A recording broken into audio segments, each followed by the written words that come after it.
folks. Welcome back to our weekly podcast, Thrones of Shadows, where we unravel hidden secrets of Scotland and their thanes. Today's episode is the Macbeth's unraveling.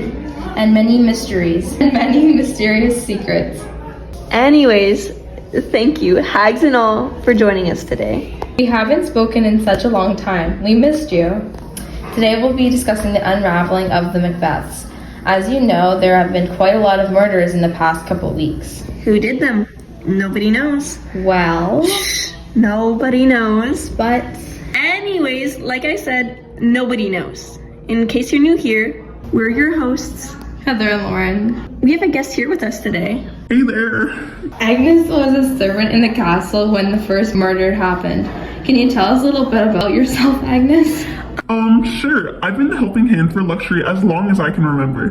Never really noticed by anyone. In a way, I've always been in the shadows.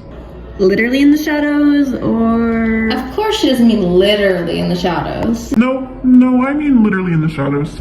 People like calling me a lurking serpent, always there waiting to pounce. Of course, by pounce, I mean to help the queen and king and his lords. I'd never hurt a soul. Of course. Wait, first, Heather, have you ever wanted to ward off spirits? All the time. Well, I have the most superb solution for you. Everyone needs this. Only a small fee of 7 pigtails can get you a hold of our potion that works miracles. Not only does it get rid of pesky spirits, it gets rid of men who simply won't leave you alone and makes you smell good too.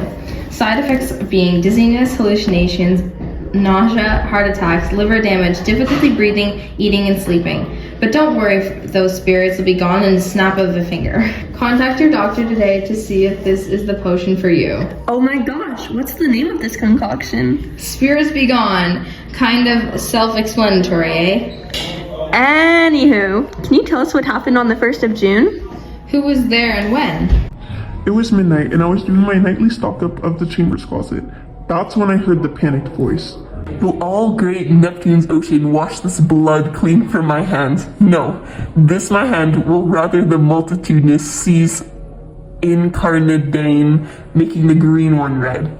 Oh my goodness, then what happened? A sort of aura filled the air. You could just tell something wasn't right. I left the closet and that's when I saw him, all covered in blood. Whose blood was it? That's exactly what I was thinking. I hid in the chamber for what felt like hours. I was mortified. Who wouldn't be? But what gets me is when they discovered Duncan had been murdered. Macbeth said he had killed the guards in defense of the king, but how is that possible? He acted clueless to the king being killed. Thank you so much for sharing your story, Agnes. We'll discuss just that later. You know, Lauren, he acted strange too the same day Banquo was killed. Although the rumor around town is that his son Fleance killed him. I'm not so sure. Well, what do you think really happened? Was it Macbeth? Wait, do you think he did it himself, or did he have help? A rich and now powerful man wouldn't do such a chore. He would have hired someone to do his bidding. That explains his crazy reaction, too. What reaction? His totally uncalled for freakout. Wait, what happened? I heard that they were at dinner with the Thanes and the leaders of Scotland. Someone came to the door and he just snapped. Oh, right, I remember now. Everything changed. People kind of blew it off like it wasn't a big deal. He was yelling nonsense to a completely empty chair. Thou canst not say I did it. Never shake thy glory locks at me. Yelling at the Thanes and Lady Macbeth about someone sitting in his chair? I don't know. You know, I heard the person that came to the door was also covered in blood. So, you think he was reporting back to the king that the job he did? Exactly. No sane man would act like that. He was clearly guilty-ridden after hearing the news, considering he technically just killed his best friend. Agnes, didn't you see something else? I did, but this time it was with Lady Macbeth. Oh? Macbeth had instructed me and the king's doctor to keep an eye on Lady Macbeth. I suppose she was just acting strange. What do you mean?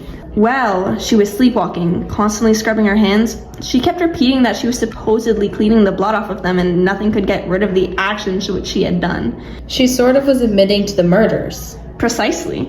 She even named a family that had been killed due to her and her husband. It was Macduff's wife and kids. He killed more people? It wasn't just Macbeth guilty of this. It was her too. I think that's why she did what she did. Well, what did she do? Oh, you or the viewers don't know? We are clueless. Lady Macbeth killed herself. She couldn't take the burdens on her mind anymore. The doctor couldn't cure this illness. This disease is beyond my practice. Yet I have known those which have walked in their sleep, who have died holily in their beds. She was too far gone. The devil had her in her grasp. That would be a lot to hold on to.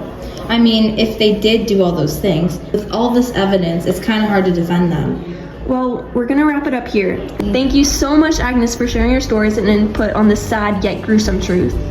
We'll discuss more in next week's episode of Thrones of Shadows. You can hear more about the hidden secrets of Scotland on Spotify, YouTube, and Apple Podcasts. Thanks for listening. We'll chat later.